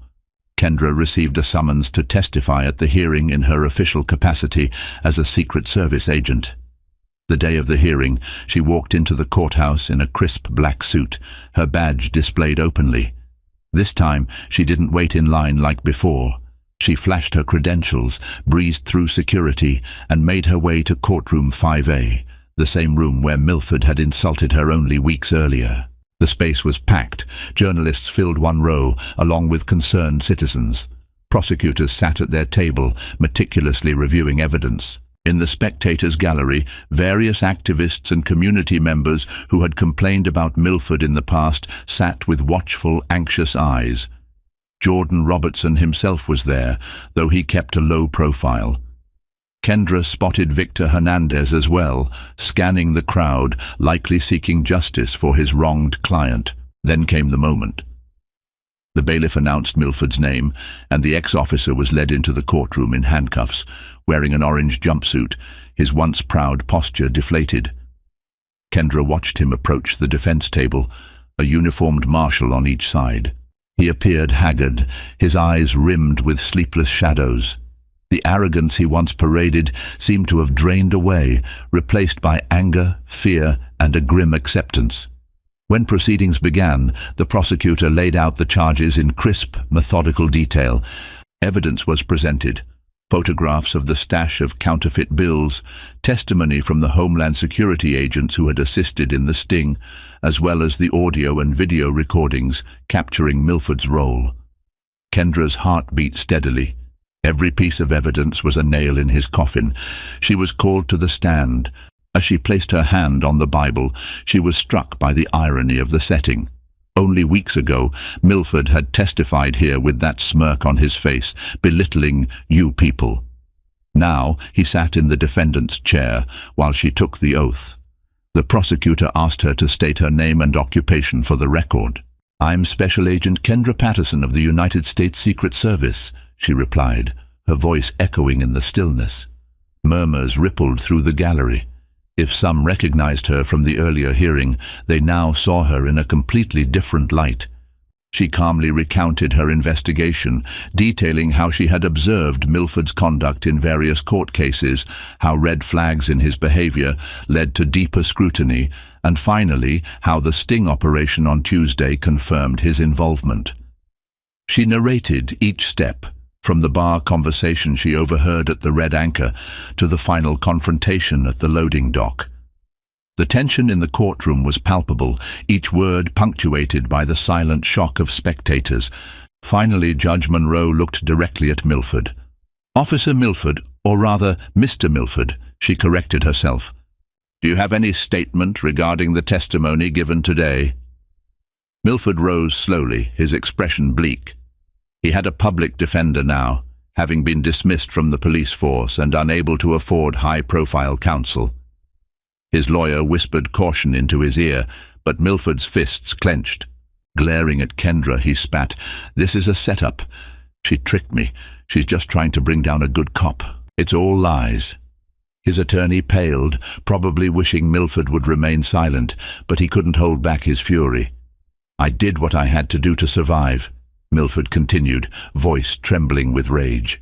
"You think cops get paid enough to risk their lives every day? People like her, they have no idea." "Enough!" Judge Monroe cut him off, her gavel striking with a crisp crack. She pinned him with a glare. "Mr. Milford, you are accused of multiple federal offenses, supported by overwhelming evidence and eyewitness accounts. Your outburst only further convinces this court of the seriousness of these allegations. Another such outburst will result in contempt charges." Milford sank back into his seat, his face betraying a swirl of anger and despair. Kendra felt a brief pang of pity. He had dug this hole himself, driven by greed, bigotry, and a misguided sense of entitlement. But that pity lasted only a moment. He had hurt far too many people with his actions. After arguments from both sides, Judge Monroe concluded the hearing by ordering Milford to remain in custody without bail until the formal trial. The press immediately began typing, cameras flashing. As the bailiff led Milford out, he cast one last venomous glance at Kendra. She met his gaze unflinchingly, her posture poised and unyielding. In the corridor outside, a throng of reporters waited. Kendra and the other agents had been instructed not to comment beyond the official statement. So she slipped out a side exit, leaving the clamor behind. She felt a surge of adrenaline still coursing through her. Justice was in motion. The final verdict would come at Milford's trial, but the wave of evidence was so strong that a conviction seemed inevitable. Before she could exit the building, she spotted Victor Hernandez leaning against a wall, arms crossed. When he saw her, he approached cautiously. "Agent Patterson," he greeted with a faint smile, "or should I say Kendra? I feel like I should say thanks, but I'm still wrapping my head around all of this." Kendra dipped her head. "I'm sorry for the deception, Victor. The nature of my work required that I maintain a covert identity." He looked at her with a mix of respect and mild betrayal. "I get it." "I do. Just next time, give me a hint." A small chuckle escaped her. "I'll try, but I appreciate your understanding and your own fight for justice. People like Jordan Robertson needed an attorney like you." They shared a moment of camaraderie, a mutual recognition of the role each had played. "Will you still be around?" he asked. Her smile was bittersweet. "My assignment here is nearly complete. After the trial, I'll likely be reassigned, but I'll stay in touch, off the record, of course." With that, she left him and walked out into the bright afternoon sun. She had undone the arrogance of a corrupt cop and shed light on a larger criminal enterprise. Her mission in D.C. was almost over. As she stepped onto the busy sidewalk, a sense of accomplishment settled over her, but also a hint of sadness. The city would continue to grapple with corruption, prejudice, and injustice long after she was gone. Still, for one ex-officer who had mocked and belittled her, justice had arrived, swift and fierce, and that was enough for now. A month later, the official trial of Derek Milford commenced. Kendra did not need to attend every session, as her testimony and evidence had already been submitted. Nonetheless, she kept close tabs on the proceedings. The prosecution presented a mountain of proof: documented surveillance, intercepted communications, and physical evidence of the counterfeit bills. They also brought forward other officers who had witnessed Milford's erratic behavior, painting a thorough portrait of a man who had fallen far from the ideals of public service. The defense attempted to argue entrapment, that federal agents had lured Milford into illegal activities. However, transcripts of phone calls and text messages revealed that Milford had been involved well before Kendra's investigation. By the second week of the trial, the outcome was all but certain. A final verdict was delivered at the end of a tense day in court. Guilty on multiple counts, including conspiracy, corruption, and attempting to distribute counterfeit currency. The sentence was severe. 15 years in a federal penitentiary without the possibility of parole for at least half that time. That day, as the gavel fell, Kendra sat in her Secret Service office reviewing other files, only to pause when the news alert flashed across her phone. She read the notification detailing Milford's conviction. For a moment, she felt an overwhelming sense of relief. It was done. He would no longer prowl the streets, tarnishing the badge he once wore. Her phone buzzed with a text from Thomas. "It's over. Justice served." Yet in the back of her mind, Kendra knew justice was never truly complete. There would always be more criminals, more unethical officers, more cracks in the system, but each victory was a step forward. A week after the trial, the Secret Service arranged for Kendra's reassignment. Her mission in D.C. had concluded. She sat across from Special Agent in Charge Mary Colton in a secure conference room. The walls were lined with monitors displaying the agency's swirling digital intelligence feeds. Colton's demeanor was proud. "Agent Patterson," she began, "congratulations on a successful operation. You've done exemplary work." Kendra lowered her gaze, modest. "Thank you, ma'am. I'm just glad we got him and the ring. Has the rest of the network been dismantled?" Colton nodded. "Between the evidence gathered from Milford and the van driver, we traced the printing press to a location in New Jersey. Another team raided it last night. We're tying up loose ends, but the major players have been arrested." That news brought a genuine smile to Kendra's face. "That's a big win." "It is," Colton agreed. She slid a file across the table. "Now we have another high-stakes operation for you. This one's overseas, so it'll require a temporary assignment in Europe. We have reason to believe a certain foreign entity is laundering U.S. currency for extremist groups." Kendra looked at the file, her heart already thumping with anticipation. She had always wanted to work international cases. "I'll need to study up on the region, the languages." "We'll provide everything you need," Colton assured her. "Take a week to wrap up your life here, then report to the assigned field office. They'll brief you in detail." Kendra let out a breath, nodding. "Yes, ma'am." An hour later, she packed up her desk, collecting personal items she'd stashed away during her infiltration. Before leaving the building, she walked to a quiet corridor where a list of the Secret Service's fallen agents was commemorated on a plaque. She ran her fingertips over the engraved names, reminded of the sacrifices many had made for the sake of justice. She whispered a promise to herself, "I'll keep fighting." Outside, the sun was bright. She stepped onto the busy D.C. street, feeling like a different person than she had been when she arrived months ago. No longer simply Kendra Patterson, the junior associate. She was back to being Agent Patterson, ready for her next mission. Her phone buzzed with a message from an unknown number. She opened it and saw a simple note. "Thank you for what you did. J.R. Jordan Robertson, presumably, or possibly from someone else grateful that Milford's corruption had been exposed. She smiled, typed a short reply, "You're welcome. Take care," and sent it off. That final acknowledgement, though brief, reminded her why she did what she did. Behind every clandestine operation, every bullet fired in the line of duty, stood the real people who needed protection. People like Jordan. People who deserved fairness and respect from those who wore the badge. With one last look at the federal building, she merged into the throng of pedestrians heading toward her car. She had a new mission ahead, but she also felt a measure of calm. Derek Milford had once brazenly mocked her in open court, certain of his untouchable status. Now he was behind bars, a cautionary tale of what happens when an officer violates the public trust. If that wasn't proof that karma comes for those who deserve it, she didn't know what was. As she drove away, the city skyline glimmered in her rearview mirror, a testament to the capital of a nation still striving to uphold the ideals carved into its founding documents. And though her path would lead elsewhere, the echo of justice done here would resonate for a long time to come. A month after the trial, Courtroom 5A was again in session for another matter, but the memory of Derek Milford's downfall remained fresh in everyone's minds. The corridors bustled with reporters chasing rumors of other corruption cases. The wheels of justice never stopped turning.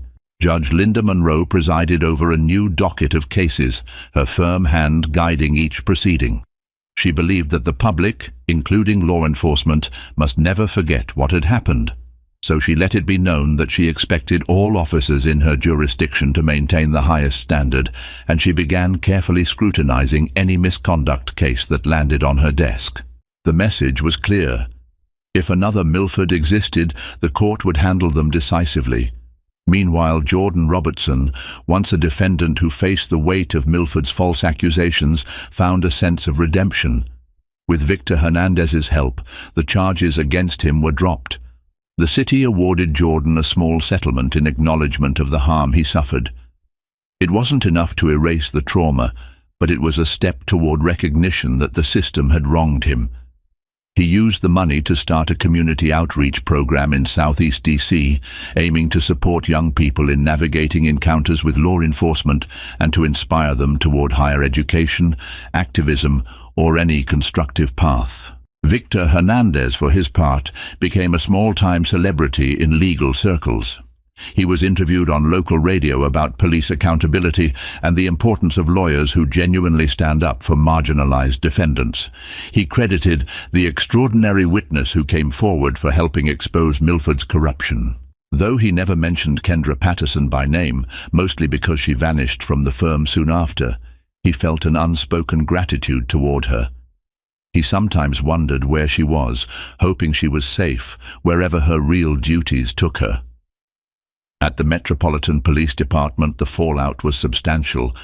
An internal affairs task force launched new investigations into any officer who'd worked closely with Milford. Some were cleared of wrongdoing. Others were found complicit in smaller infractions, tampering with evidence, covering for questionable stops. Disciplinary actions followed, ranging from suspensions to terminations. The MPD leadership made a public statement. Officer misconduct will not be tolerated. We are committed to rebuilding trust and accountability. Time would tell whether those words would translate into lasting change. As for Derek Milford, he found himself in a federal prison in Pennsylvania, assigned an inmate number, just another convict in the system. The same system he once believed he could manipulate and outsmart. The sudden shift from uniformed authority to incarcerated felon jarred him to his core. Guards and fellow inmates eyed him warily. No one trusted a cop who had turned crooked. Days bled into nights in the fluorescent-lit corridors. He would awaken in his cell sometimes, haunted by nightmares of that final showdown, remembering the unwavering gaze of Agent Patterson as she aimed her firearm at him. It was in that bleak routine that a letter arrived. Initially, he thought it might be from a family member, but the handwriting was unfamiliar. He opened it. "Derek, you don't know me, but I know of the harm you caused. You tried to ruin lives by abusing your power. Now you face the consequences. I hope you use this time to reflect on how you got here. Maybe one day you can understand what justice means. A concerned citizen. The words stung more than he expected. He crumpled the paper in anger, but he couldn't dismiss the truth. He had mocked a woman, an agent no less, because he believed her to be lesser, powerless. Now he was the powerless one. Reflection was all he had left. Meanwhile, Agent Kendra Patterson embarked on her new assignment overseas. She landed in a European capital city, the crisp air filled with the scent of roasted coffee and centuries-old architecture. She set up her new station, forging fresh covers, forging new alliances. Her mission would involve unraveling a network of illicit finances feeding extremist groups. The scale was larger, the risks greater.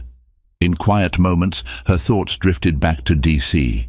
She remembered the swirling hush of courtroom 5A, the tension in the air when Milford insulted her, the adrenaline rush when she revealed her badge, and the sense of finality when he was cuffed and led away. She didn't dwell on it too long, for her job demanded forward momentum, always the next operation, the next threat. But it remained a milestone, a testament that no matter how deeply entrenched corruption might seem, it could be dismantled with perseverance, skill, and a bit of righteous anger. Sometimes, late at night, she opened her phone's gallery to revisit the photos from the sting, grainy shots of the black van, images of the counterfeit bills lined up as evidence, a final snapshot of Milford's cruiser pinned by unmarked federal vehicles. She found them both sobering and motivating. As long as individuals like Milford existed, her work was far from done. And so life in Washington, D.C., carried on, shaped by the reverberations of that dramatic court case. The story of the Secret Service operative who took down a crooked cop became something of an urban legend whispered about in certain precincts, a cautionary tale for those who might consider abusing their power. For the communities long marginalized, it was a glimmer of hope. Perhaps the system, flawed as it was, could still offer justice when good people stood firm. In the end, it was more than just the downfall of one policeman. It was a reminder that beneath the marble pillars of courthouses and the golden badges of authority, accountability was paramount. Officer Derek Milford might have believed that mocking a black woman in court was inconsequential. But that black woman was the living embodiment of justice, cunning and relentless, and when karma arrived, it did so with a vengeance, unmasking him, punishing him, and laying bare the cost of unbridled hubris. Justice served, and a hard lesson learned: no one is truly untouchable when the truth is on the march. In the face of bigotry, corruption and betrayal, a determined woman stood her ground, wielding not just the law, but the full might of the United States Secret Service. Now an arrogant officer has lost his uniform and sits behind bars, a powerful reminder that mocking someone based on prejudice can bring swift, uncompromising consequences. If this story of bold heroism and dramatic karma resonated with you, if it sparked hope for a more just world, then spread the word. Like this video, share it with your friends, and subscribe to our channel for more gripping tales that celebrate triumph over injustice. Each view, comment and subscription helps us continue telling stories that inspire change. Stand with us in the fight for truth, equality and accountability. And remember that sometimes the quiet stranger beside you might just be the hero we all need.